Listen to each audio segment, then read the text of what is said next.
¿En qué momento? En el momento donde la urea está elevada y comienza a pasar a la orina y por lo tanto comienza a aumentar la osmolaridad. No solo eso, sino que comienza ya a filtrarse. El paciente está edematizado y comienza a tener mayor volumen de orina. Mayor volumen de orina con eliminación de urea, comienza el paciente en la fase de recuperación a tener un estado de poliuria. No les extrañe que su paciente inicialmente miccionaba 500 centímetros, posteriormente pasa a miccionar 5, 6, 7 litros. Esa es la fase poliúrica del paciente que ha tenido oligoanuria. Creo que esto murió. Entonces, en los pacientes que no han tenido oligoanuria, como no han estado reteniendo líquido, el aporte posterior es menor. Entonces, no tienen ese gran periodo de poliuria. ¿Ya? Entonces, esa es la fase poliúrica del paciente oligoanuria, es cuando comienza a recuperarse. ¿Está claro? Muy bien.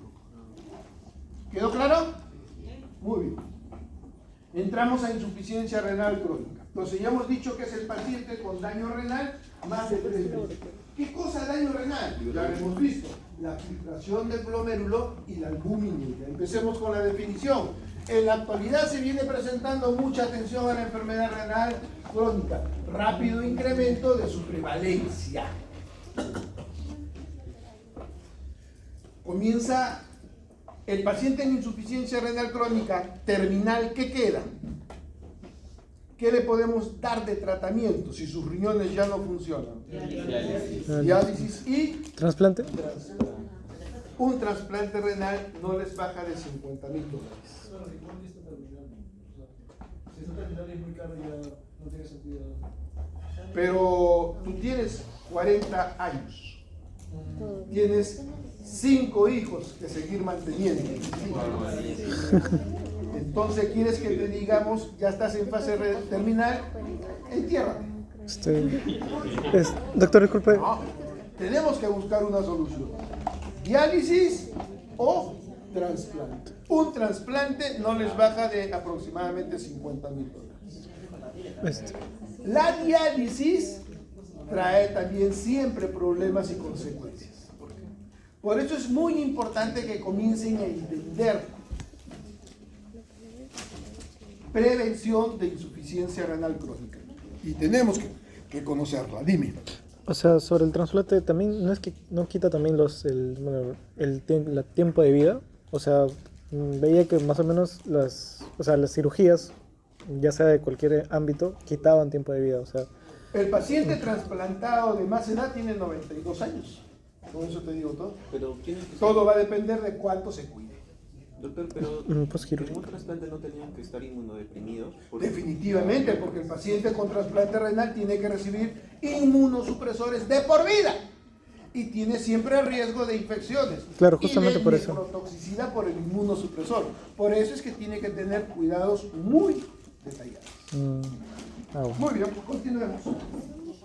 Entonces, ¿qué cosa es? Definición: insuficiencia renal crónica. El adulto se define como la presencia de una alteración estructural o funcional renal, sedimento, imagen, histología, que persiste por más de 3 meses, con o sin deterioro de la función renal. Doctor, pero usted nos ha dicho que la función renal, la depuración de creatinina es el signo más importante para ver cuánto está. Vamos a aprender que existe una primera parte donde no se compromete en caída la filtración glomerular. Eso se llama hiperfiltración. ¿Cómo? Estas 3 personas tienen que cargar una piedra. Cada uno levanta un brazo para sostener la piedra. Pero acá mi amigo se cansa y dice: yo no quiero trabajar. Ellas dos tienen que levantar los 2 brazos. A eso se llama hiperfiltración. Más rápido van a comenzar a tener dolores en brazo, más rápido van a tener atrofia muscular y más rápido van a comenzar a malograrse sus brazos por hiperfiltraje. Entonces, inicialmente no tenían compromiso de depuración. Por eso es que les ponen ahí, con o sin deterioro de la función renal. Ese periodo sin se denomina hiperfiltración. El paciente diabético, factor de riesgo. El paciente hipertenso, factor de riesgo. El paciente con pielonefritis crónica, factor de riesgo. El paciente con ácido úrico elevado, factor de riesgo, lo vamos a ver dentro de un rato. Le hacemos depuración de creatinina y tiene 130, 140 de depuración. Uy, está chévere. No, ya está hiperfiltrado. Por supuesto que la gran mayoría es un compromiso menor de 60. Muy bien. Esta alteración es un resultado y es una pérdida permanente de nefronas. Cuando hablamos pérdida permanente de nefronas, puede ser, ya les he dicho, glomérulos o túbulo intersticial. Y o la IRC puede ser problema glomerular y o problema intersticial. Entonces ahí tenemos, miren, nefropatía primaria, número de nefronas caen, se produce una hipertrofia y vasodilatación de las nefronas, aumento del mesanquio, aumento de la presión glomerular para tratar de mantener, aumenta la presión intraglomerular y eso comienza a producir esclerosis. Al aumentar la presión intraglomerular, tenemos el primer periodo de hiperfiltración. Pero eso va a producir esclerosis. Entonces tenemos ahí distintas causas de enfermedad renal crónica. Causas como trastornos metabólicos, causas como hipertensión, etcétera, etcétera, etcétera. Que puede ser daño glomerular y o daño túbulo intersticial. Tenerlo eso muy presente. Entonces tenemos nosotros un glomérulo dañado, dos glomérulos dañados, muchos glomérulos dañados. Este paciente tendrá hiperfiltración, este paciente tendrá ya una depuración de creatinina muy comprometida. Entonces, no vemos un solo diagnóstico, vemos un continuum, lo que se llama continuum, desde la hiperfiltración hasta la depuración de creatinina terminal. Un deterioro progresivo de la filtración glomerular, la capacidad de reabsorción tubular. ¿Se acuerdan cuando hablábamos? Una cosa es filtración, glomérulo, otra cosa es función tubular. Acuérdense siempre, función tubular, reabsorción de sodio, reabsorción de bicarbonato, excreción de hidrogeniones. Y las funciones endocrinas del riñón. Funciones endocrinas, eritropoyetina, anemia, función de la vitamina D, osteodistrofia, disminución del cloto, se envejecen más rápido. Entonces tenemos la fisiopatología de los síntomas, desde la filtración, de la hiperfiltración, donde el paciente orinará normal, no tiene ningún síntoma, hasta ya el compromiso glomerular y por lo tanto comienza a disminuir la filtración. El compromiso tubular en cuanto al problema de, ¿cómo se llamaba eso de mantener la densidad urinaria en periodos de baja agua y en periodos de mucha agua? Y por último, las funciones endocrinas. Entonces, todo eso va a dar un decremento de las funciones. Y la clínica queda clarita. Muy bien, casi siempre los signos y síntomas se presentan cuando la enfermedad está muy avanzada. Dentro de un ratito les voy a poner un cuadro. Es un tesoro ese cuadro. Y van a ver que la mayoría de síntomas se presentan cuando el paciente tiene una depuración de menos de 30.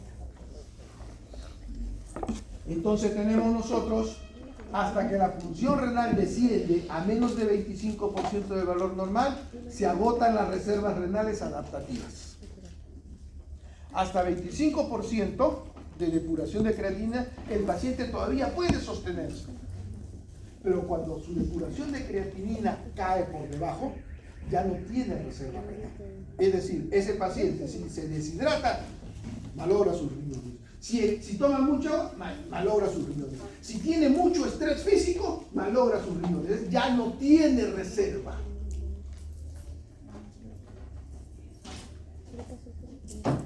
puede perderse hasta 50% de las nefronas. Por eso es que vienen los trasplantes. Yo tengo 2 riñones. Puedo donar un riñón porque mi otro riñón tranquilamente sirve para manejar, incluso como buena reserva renal. Muy bien. La tasa de filtración es considerada la mejor medida de la función renal. Pregunta de examen. Uy, dale. Pregunta de Kahoot. La albuminuria sirve como parámetro clave del daño renal. Pregunta de Kahoot. Alteración de las nefronas, entonces no se olviden ustedes, el mejor parámetro es la albuminuria. Y ahí está. La microalbuminuria se calcula como proporción entre la albumina y la creatinina y el valor normal es entre 30 y 300.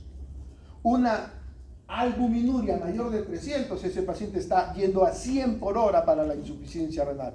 Puede ser que ahorita tenga 120 de depuración. Si no corrijo esa albuminuria, en 2 meses ese paciente está gritando quiero diálisis. Eso nos marca, la albuminuria nos marca la velocidad con que vamos a llegar hacia el problema terminal. Muy bien. Entonces la filtración glomerular es un parámetro crítico para el estudiaje de la enfermedad renal crónica.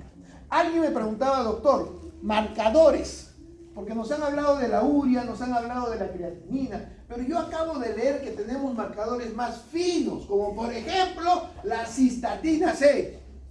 Definitivamente es un marcador más fino del daño renal. Nadie les va a decir que no.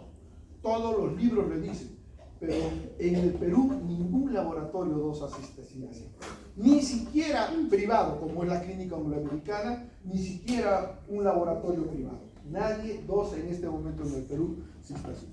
Pero, como me decía un maestro Pedro, tú tienes que enseñar todo, lo que se hace y lo que no se hace. Entonces tenemos como marcadores, por ejemplo, ahí tiene la cistacina C. Es una proteína de bajo peso molecular propuesta como marcador de función renal, tanto para la insuficiencia renal aguda como para la insuficiencia renal crónica. El prerrenal no me sube la cistacina C. El que ya tiene daño tubular, ya eleva la cistacina. Es mucho más sensible y específico que el FENA. Sí. Entonces, ahí tienen algo. Hay otros productos. Cogen ustedes el Google y ponen marcadores de nefropatía y ahí van a encontrar hay como 15 en estos momentos de laboratorio. Otros marcadores directos, inulina, DPTA, EDA, ahí los tienen, miren. Pero son inviables en la práctica clínica rutinaria. Ni siquiera Estados Unidos son productos de laboratorio. Muy bien. Doctor, ¿y eso me lo va a preguntar en el examen? No creo. No, leyenda. La filtración glomerular desciende y aumenta la secreción tubular de creatinina. Por lo que se puede, cuando tenemos un paciente con una filtración de glomerular por menos de 30, a veces se puede sobreestimar. El paciente tiene 20, pero de repente tiene 30. Por este problema, la secreción tubular de creatinina puede condicionar a error. Eso es uno. Tener presente siempre, si la lesión es túbulo intersticial, esto puede ser un error. Hay que tener ese sesgo. Y el otro, que depende de volumen urinario. Volúmenes urinarios menos de 1500, el sesgo de la depuración de creatinina puede ser marcado. Por eso es que se les pide al paciente, tienen que juntar la orina desde la primera orina de la mañana hasta la primera orina del día que lo van a citar. No puede botar nada de orina. ¿Petra su video? Si les llega el resultado con volumen de orina 1000, cuestionen. No les digo eliminen. Vean cuánto de urea tiene en sangre y orina, vean cuánto de creatinina tienen en sangre y orina, vean el peso del paciente y así uno puede ver cuánto sesgo puede tener esa depuración de creatinina laboratoria. Muy bien. Y el rango normal ya lo conocen de creatinina, conocen especialmente en los varones, es un poco más alta que en las damas. ¿Por qué? Porque tenemos más masa muscular. Tatito lindo nos hizo para pelearnos con los dinosaurios y a ustedes en la casa para ayudar. Más masa muscular. no es ser machista, perdónenme, ¿eh? Porque yo no le estoy diciendo no salgan a Sacarle la cumbia. salgan a trabajar, pero la masa muscular es distinta. Si no, a ver, levanta tu bíceps, definitivamente son distintos. Muy bien, fórmulas para trabajar la depuración de creatinina. Y ahí vienen las discusiones, jóvenes. En primer lugar, yo le llamo a esto la fórmula POCOR. ¿Cómo? Es una fórmula del siglo pasado. Si ustedes están en el Rebagliati y les dicen calcula la depuración de creatinina y sacan su tablita para calcular la Crocrocoff-Gals, yo le llamo la fórmula POCOR, los miran así. Oye, tú eres del siglo pasado. Porque todo el mundo usa estas fórmulas, especialmente esta de 6 variables, la MDR. Pero para calcular eso, necesitas tu tabla. Esta fórmula POCOR, que todo el mundo la desecha, hasta ahora los libros editorial 2025 de nefrología, 2025 de Harrison, 2025 de C, la sigue enseñando, porque es el cálculo más rápido. Ya sé que puede tener errores, sesgos, pero si los conozco no voy a cometer horror. Pero es la fórmula más rápida para decir cuánto de aminoglucósido puedo darte, cuánto de yodo puedo darte, considerando este cálculo teórico. Porque este cálculo teórico solo necesito edad, es difícil tener la edad. Solo necesito peso, es difícil tener peso. Solo necesito creatinina. Y en caso de la dama, por 0,85 porque tiene menos masa muscular. Entonces, es muy fácil, nunca la olviden. Nunca la olviden. Si tienen una computadora, una laptop y pueden acceder a estas fórmulas, úsenlas. No les voy a decir que no. Son más sensibles y más específicas. Pero están en Puquio. A ver si tienen internet en Puquio. Sí hay, sí. En cambio, si hay, dice, ¿no? No, sí. Sí, no te digo que no. Al lado de mi casa. Pero más fácil decir no. Este, Entonces, esta nunca se olvida. Esto nunca se olvida. Muy bien. Riesgos de protección. Entonces tenemos para tasa de filtración glomerular para clasificar la enfermedad renal en 5 etapas. Entonces, la enfermedad renal crónica actualmente se clasifica, miren ustedes, G1, G2. Esa es la clasificación que digo de la insuficiencia renal. En donde, miren, el G1 es normal o elevado. Es decir, yo soy diabético y tengo una depuración de creatinina normal o tengo una depuración de creatinina elevada, yo ya tengo insuficiencia renal. Estadio. Basta tener el factor de riesgo. Basta tener el factor de riesgo y es un G1. Y los protocolos están hechos para que el G1 se controle por lo menos una vez al año. Al G1 ya le puedo dar tratamiento de prevención. Pero no solamente tengo que ver su depuración de creatinina, tengo que ver su albuminuria. Porque al G1, sin albuminuria, tranquilo, factor de riesgo, controla tu hipertensión, controla tu diabetes, controla tu dislipidemia, controla tu ácido úrico, etcétera, etcétera. Si tiene una albuminuria ya patológica moderada, puedo utilizar medicamento. Y si la tengo grave, yo ya sé que ese paciente está corriendo a la insuficiencia renal. Ya tengo que darle tratamiento. ¿Cuál tratamiento? Proteger la presión intraglomerular. ¿Y qué significa proteger la presión intraglomerular? Cuidado con esa presión que no se caiga. ¿Se acuerdan de qué medicamentos puedo usar para la arteriola aferente y qué medicamentos puedo utilizar para la arteriola eferente? Si la eferente cierra y aumenta la presión intraglomerular, va a dañar rápidamente. Entonces tengo que darle un medicamento que relaje el esfínter postrenal. Yecas o aras. Ahí empieza la nefroprotección. Muy bien, entonces por eso es importante no solamente ver la depuración de creatinina, sino ver la albuminuria. Muy bien. Proteína, marcadores de daño renal. Ya les hablé de la filtración y ya les hablé de la albuminuria. Otros marcadores, por ejemplo, la proteinuria elevada. ¿Cuánto es lo normal de proteinuria? 100. Niño con fiebre, 150, 200. Entonces, una proteinuria mayor a 300, proteinuria en 24 horas, no estoy hablando de albuminuria, ya hemos hablado de eso, de proteinuria mayor a 200, definitivamente ese riñón por alguna razón está sufriendo. Por alguna razón. Por eso se llaman marcadores de daño. Alteración en el sedimento urinario. Dentro de un ratito vamos a hablar de lo que significa el famoso sedimento urinario telescopado. Antiguamente, ese es del siglo XVIII, ¿eh? Alteraciones electrolíticas de origen tubular, acidosis, alteraciones estructurales histológicas o alteraciones estructurales en las pruebas de imagen, como por ejemplo lo que se hace en medicina nuclear. Medicina nuclear me permite darle un radioisótopo y rápido me ve los flujos renales y las filtraciones y la excreción renal. Es la prueba más sensible para evaluar función renal, la gammagrafía renal. Muy bien, miren lo que sucede acá. Conforme está cayendo la filtración glomerular, recién comienza a subirse la creatinina y la urina. Recién comienza a retenerse fosfatos e hidrogeniones.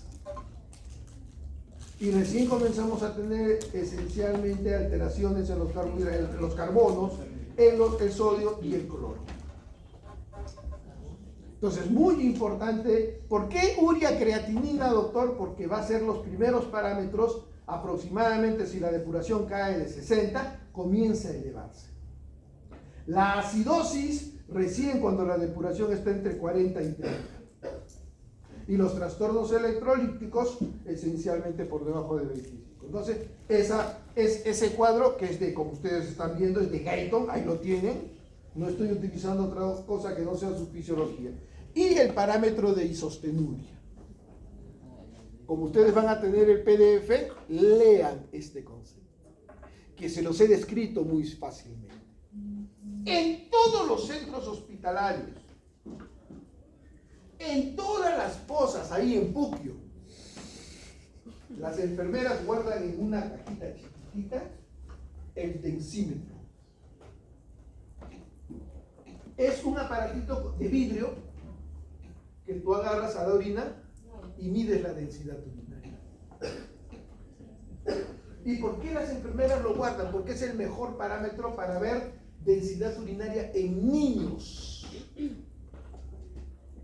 Al niño, a ver, hazle juntar orina en 24 horas al bebito, tienes que ponerle un preservativo, con el debido respeto, amarrarlo para que puedas tener la orina de 24 horas. Y en la dama, le pones un preservativo a la dama, tienes que sondearla, mayor riesgo de infecciones.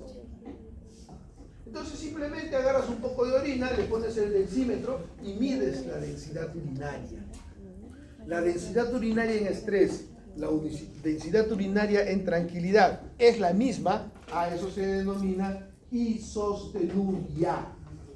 Es el mejor parámetro para ver que existe tubulopatía. Entonces, cuando hablábamos de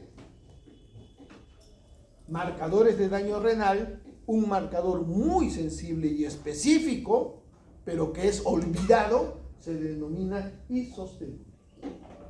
Esta condición se asocia con problemas de función renal, enfermedad renal crónica, enfermedad renal aguda o efectos de medicamentos. Incluso en el paciente que tiene poliuria. Porque lo único que hago yo es medir la densidad urinaria. ¿Quieren la bibliografía? ¿Qué ha pasado acá? Ahí la tienen. Lo van a ver en PDF. Muy bien. Entonces tenemos nosotros los distintos factores de riesgo. Miren, ay Pedro. Ya sé que estamos cansados. Los distintos factores de riesgo que siempre tenemos. Estos pacientes ya tienen insuficiencia renal. G1. Pero ya tienen insuficiencia renal. ¿Ya? Entonces, a eso se agregan los factores no modificables. Yo no puedo modificar la edad. ¿Cuántos años tienes? 19. Yo no le puedo. Es la generación de ahora, terminan el colegio en 15 años y ya están con 19 en tercer año. Sí. 2 años, 3 años más y es médico. Bueno, Si todo va bien. Si Diosito quiere. Es decir, que con 23 años ya es médico. 3 años más y es especialista, 26 años. Claro. No, primero matrimonio. No. O cero matrimonio. Bueno, entonces tienen ahí los factores no modificables, edad, sexo, raza negra, son factores que precipitan. El varón precipita más que la dama el daño renal, factores de riesgo. Y inherentes a la enfermedad renal crónica, la anemia, el paciente con anemia más rápidamente daña su riñón, el paciente con alteraciones de fosfato más rápidamente daña su riñón, el paciente con acidosis metabólica, cuando me hablabas de alcalosis, el paciente con acidosis metabólica cierra sus esfínteres renales y porrenales, más rápidamente daña su riñón. Y ahí tienen ustedes todo lo que se conversa acá en inglés, que les encanta leer a ustedes. Entonces los modificables, ya conocen, estos son los no modificables, que es muy importante tenerlos presentes. Y los modificables, miren la presión arterial, por eso el paciente con insuficiencia renal tiene que tener una presión diastólica menos de 90. La presión sistólica puede ser menos de 140, lo ideal es 120, pero la diastólica tiene que ser menos de 90. Diabético, su hemoglobina glicosilada tiene que ser menos de 7, yo soy exigente, menos de 6,5. 7 se puede tolerar, pero yo soy muy exigente, 6,5. ¿Cuál es el problema de ser exigente? Que se vaya la hipoglicemia. Por eso es que clínicamente menos de 7 no es problema, pero la mayoría de pacientes diabéticos tienen más de 7, entonces no están haciendo nada por su riñón. Un 30% de hipertensos son bien controlados. Un tercio de diabéticos son bien controlados. ¿Y qué pasa con los otros 2 tercios? Les encanta comer rico, les encanta comer sal, como el doctor Acosta. Tabaco, hiperuricemia, colesterol, anemia. Entonces tienen ustedes ahí de cómo los riñones pueden alterarse hasta entrar en fase terminal. Y en fase terminal ya hay lo que se llama uremia. Cuando todavía está empezando la lesión, la hipertrofia y la hiperfiltración. Entonces ahí tienen ustedes un glomérulo normal y un glomérulo diabético. Esto lo vamos a presentar mejor en la última imagen. Muy bien. Entonces tenemos los mecanismos asociados a progresión renal, como la hiperfiltración rápidamente aumenta la permeabilidad capilar glomerular y conduce a proteinuria. La hiperfiltración, esa que está protegiendo el riñón inicialmente, están levantando los 4 brazos para sostener la piedra, pero se están cansando. Es lo que está pasando con la hiperfiltración. Comienzan a presentar más rápidamente albuminuria. Y eso va a producir rápidamente fibrosis tubulointersticial. Esto va a generar mayor inflamación, mayor fibrosis, activación de la angiotensina 2, que esta eleva la lesión renal progresiva. Ya les dije, la angiotensina 2, si bien cierra el esfínter de la arteriola deferente, pero disminuye la filtración por problema del mesangio a nivel glomerular. Entonces, unas cosas nos hacen bien, ahí lo tienen, y otras cosas nos hacen mal. La angiotensina nos aumentará la presión intraglomerular, pero rápidamente contribuye a la proteína. Muy bien. Entonces la enfermedad renal crónica tiene distintas manifestaciones. Si el paciente no filtra, se retiene agua. Si el paciente no puede reabsorber sodio, tenemos hiponatremia. Si el paciente tiene problemas de sodio, potasio, calcio. Si el problema tiene desechos, uremia, coagulopatías. Si el paciente tiene problemas de eritropoyetina, anemia. Equilibrio ácido-básico, esencialmente acidosis, que puede ser, escuchen, anion gap elevado o anion gap bajo. Doctor, ¿qué es eso? Acuérdense de preguntarle la próxima semana a nuestro decano. Activación de la vitamina D, osteodistrofia. Eliminación de fosfatos, osteodistrofia. Y ahí tiene, véanlo en su PDF, todas las manifestaciones clínicas que puede tener el paciente con insuficiencia renal crónica. No existe ningún aparato o sistema ajeno a lesión de la insuficiencia renal crónica. Más detalladamente, usen el cuadro que quieran, mucho más detalladamente. Ahora viene la parte teórica, el equilibrio de sodio y estado de volumen, el equilibrio de potasio, la acidosis metabólica, el problema de la osteodistrofia, bien cuadradito cómo es que se retienen fosfatos, bien cuadradito cómo es que disminuye la capacidad para formar 1,25 vitamina D. Y mucho más bonito, ¿dónde consigo esto, doctor? ¿Qué les dije la semana pasada o la vez pasada de lo azul? ¿Dónde lo consiguen? Clinical Key.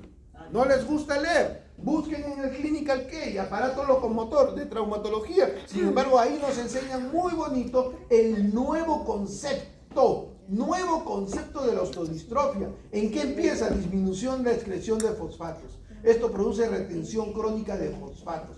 Pero miren ustedes acá, ¿dónde está la secreción excesiva de factores de crecimiento?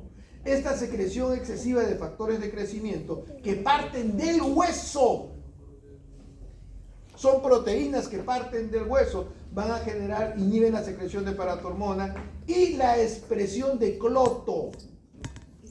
¿Qué hace el cloto? Envejecimiento. ¿Qué hace la disminución de cloto? Envejecimiento, apoptosis, esclerosis. Entonces, ahí la cosa queda clara. Y estos son los distintos componentes clínicos. ¿De dónde sale eso? Pregunta Amir. A ustedes les encanta, ¿no? El Amir, miren. ¿Cuáles son los daños óseos que produce la insuficiencia renal? Ahí tienes. Entonces, si viene la pregunta, no pueden decir, no nos dijo, doctora Costa. Anormalidades cardiovasculares. Y ahí tienes todas las anormalidades cardiovasculares. Toxinas urémicas. ¿Qué va a producir? Pericarditis. Etcétera, etcétera. Muy bien.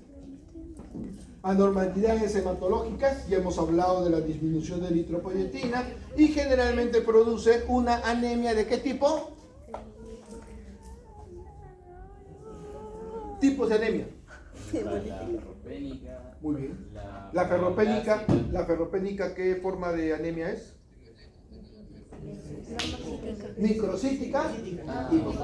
La renal generalmente es normocítica.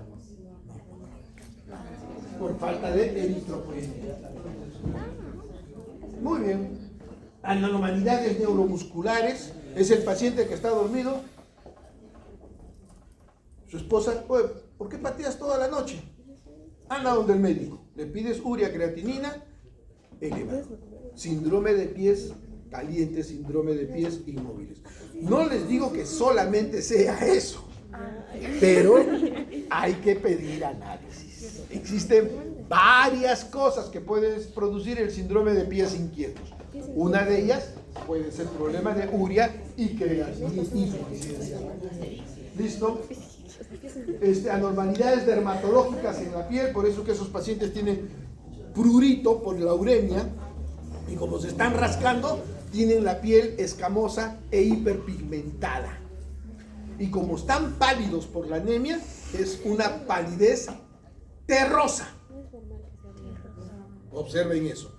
Es como cierto jovencito que me dijo mi paciente tiene ictericia flavínica, ictericia rubínica, ictericia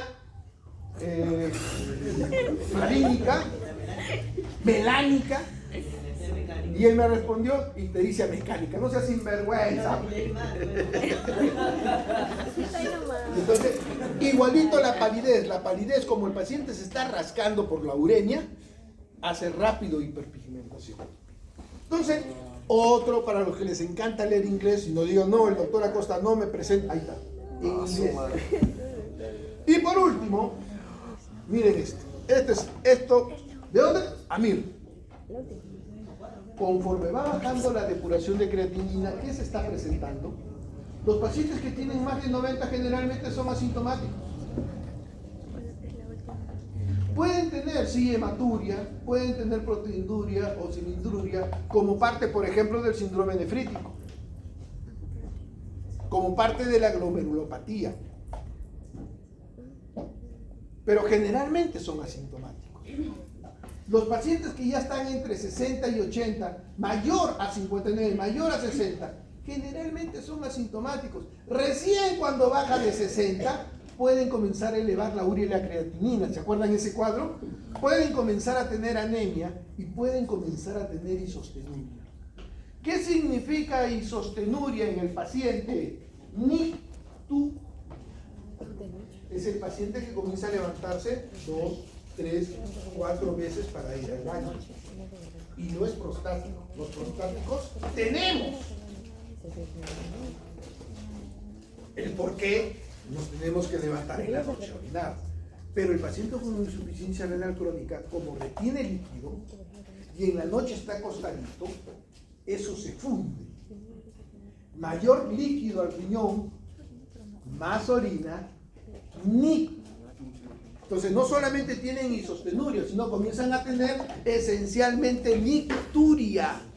El paciente pálido con nicturia, señor, ¿cuántas veces se levanta a orinar en la noche? 2, 3, doctor. Cuidado con la insuficiencia renal. Ahí empiezan los síntomas. Recién por debajo de 60. Por debajo de 30 esto es marcado. Por debajo de 30, miren, aparición, la hiperpotasemia, la acidosis, etcétera, etcétera. Y por debajo de 15 se llama fallo renal terminal. Uremia. Por eso este cuadro es hermoso.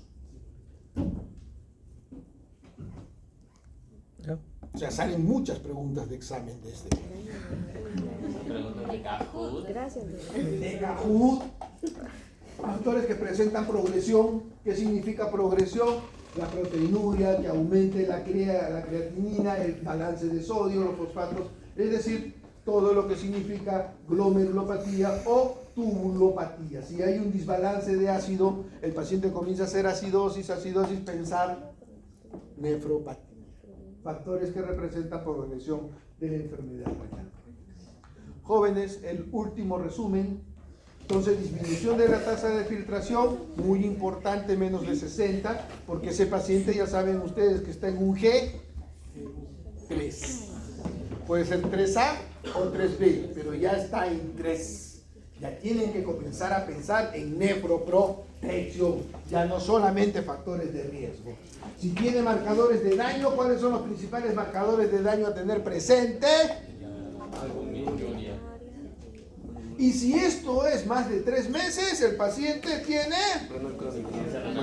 Muy 7 días. Nuevamente, para hablar de depuración de creatinina, la más antigua, miren desde cuándo, desde el siglo pasado, cuando caminábamos con los dinosaurios, la fórmula POCOR. Claro, peso, altura, entre creatinina.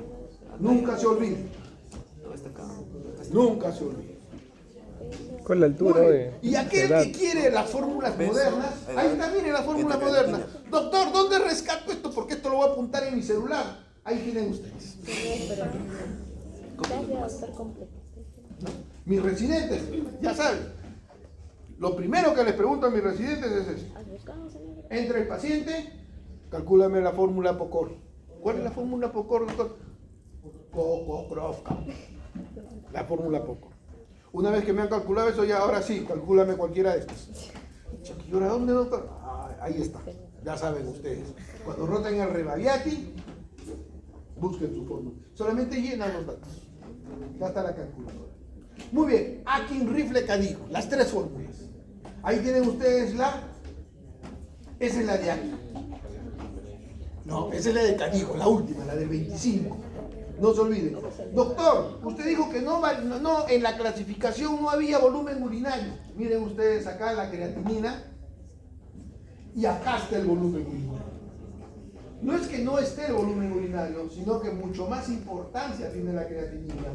¿Por qué? Porque el volumen urinario es juntar la muestra entre 6 y 12 horas. El volumen urinario es tenerlo más de 12 horas. En cambio, la creatinina es rápido. Entonces, esa es la Canigo. Y la de rifle, del casi el siglo pasado, el LOS y el ENT.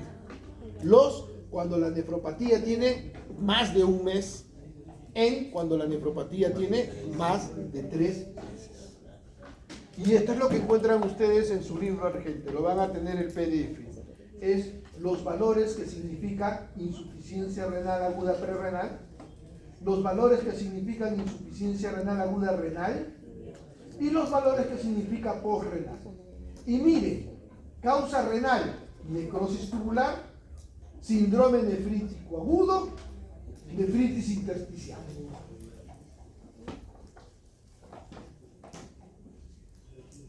Entonces, esa pregunta de Cajún, ahí tiene la respuesta. Muy bien. Pero, acá, la glomerulopatía tenía un FeNA menos de 1. Es la única que puede tener FeNA menos de 1. Rubén, no te duermas. Glomerulopatía con FeNA menor de 1. Parecen prerrenales, pero no son prerrenales. Miren, para tener presente la onomatopeya de pre. Parece prerrenal, pero no son prerrenales. Parecen prerrenal porque el FeNA es menos de 1, pero no son prerrenales.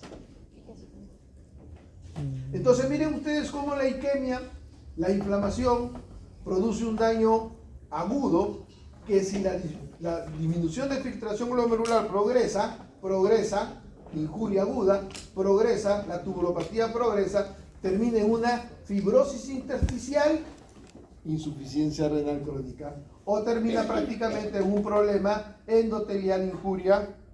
¿Y qué significa esto? Esto es un tesoro. El paciente con insuficiencia renal crónica puede ser porque tenga daño glomerular o tenga nefritis intersticial. Puede ser cualquiera de esas dos cosas. Pero miren, la clínica es distinto. El paciente glomerular tiene mayor proteinuria. El paciente glomerular tiene abundantes células y cilindros. El paciente glomerular tiene sodio normal, sodio urinario normal, a diferencia del intersticial, porque el túbulo no funciona. Si no funciona, no lo reabsorbe, lo bota. Anemia es moderada en el paciente con glomerulopatía, pero el paciente con nefritis intersticial es mucho más severo. Tiene 60 de depuración de creatinina. No debiera tener mucha anemia, pero tiene 7. Ese paciente, su daño es túbulo intersticial. Igual en lo que corresponde a la albúmina sérica. Si este tiene mayor proteinuria, la albúmina va a estar disminuida. En la nefritis intersticial, generalmente la albúmina no está comprometida. Hipertensión. El paciente con glomerulonefritis, como no filtra, retiene agua. Hipertensión por sobrehidratación, volumen dependiente. En cambio, el paciente con nefritis intersticial es mucho menos el problema de sobrehidratación, es más nefroangioesclerosis. Eso significa hiperreninémica. Cuando está sobrehidratado, la renina no se va a liberar, no es hiperreninémica. El de nefroangioesclerosis es hiperreninémica. La acidosis generalmente es normoclorémica, en cambio en la túbulo intersticial es hiperclorémica, porque como tiene enfermedad tubular está perdiendo bicarbonato. Está perdiendo bicarbonato. Hiperclorémica, anion gap normal. El paciente con problema glomerular es normoclorémica, porque está no perdiendo bicarbonato, está consumiendo bicarbonato, está reteniendo aniones que tienen que comerse los bicarbonatos y por lo tanto es anion gap elevado. La próxima semana el decano les aclara. acidosis. Ácido úrico, marcadamente elevado. Volumen urinario, miren, acá está normal o incrementado. En cambio, el paciente con glomerulonefritis, por caída de su filtración, está disminuido o puede ser normal. Lo mismo sucede con el edema. Si está disminuyendo la filtración, este paciente retiene anasarca, en cambio acá está pobre. ¿Por qué está anasarca? No solamente porque se retiene agua, no solamente porque tiene edema, sino porque tiene proteinuria. Y si tiene proteinuria, cae la presión oncótica, el agua se escapa, anasarca. Y por último, las causas. Miren ustedes, las causas son distintas. Entonces, este cuadro también es otro tesoro que lo van a tener en su PDF. Por último, existen tubulopatías típicas. Y ahí tienen la ATR1, ATR2 y la ATR4. La ATR4 generalmente es la adquirida debido a diabetes, hipertensión. ¿Y cómo se comporta? Miren, tubulopatías, poliurias.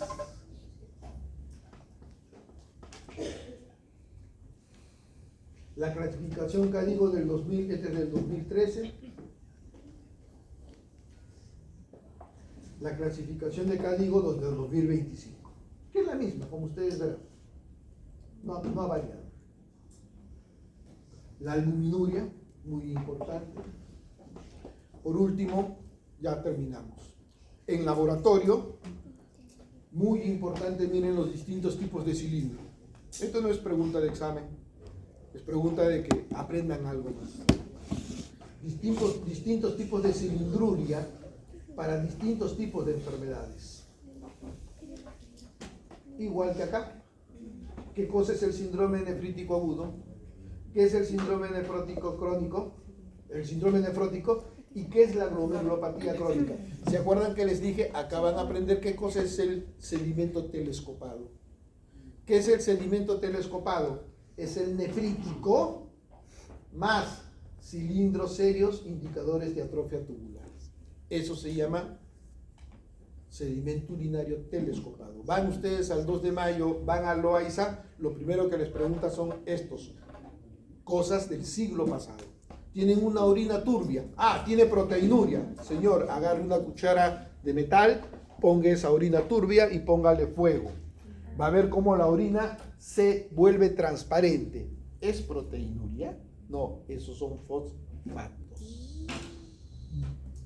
Si la orina sigue turbia, ese paciente tiene proteinuria.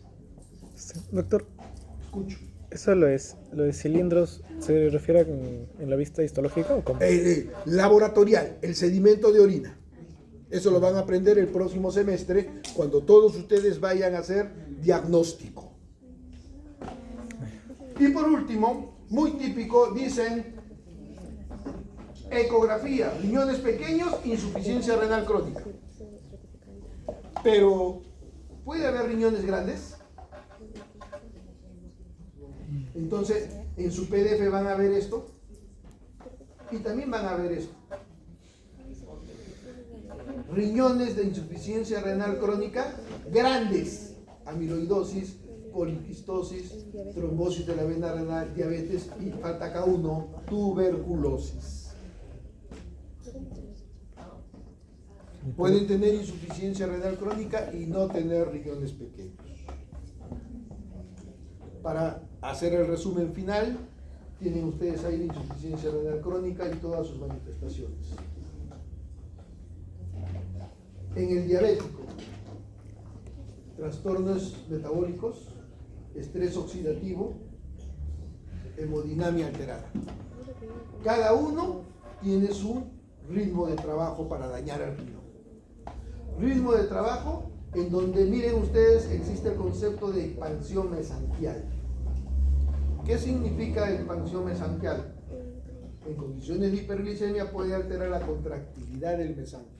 Al alterarse la contractilidad del mesangio y por lo tanto tener más capilar, no, acá sucede lo contrario. A la expansión reducen los capilares, se produce mayor hiperfiltración, mayor fibrosis y camálgala. Eso es lo que se llama expansión de mesangio. Mayor albuminuria y daño renal terminal. Todas las tubulopatías producen insuficiencia renal crónica. Esta es una tubulopatía conocida como enfermedad de Fanconi. No produce insuficiencia renal. El problema es acá. Simple y sencillamente se pierde genéticamente esta proteína que permite el ingreso del sodio, del potasio y del cloro. Al no haber esta proteína, prácticamente se está produciendo todo esto: alcalosis, hipopotasemia, hipercalciuria. Una tubulopatía en donde prácticamente la hipopotasemia genera aumento de prostaglandinas y todo esto se va generando hipoaldosteronismo. Esto, a pesar de ser tubulopatía, no produce insuficiencia renal. Esto es congénito.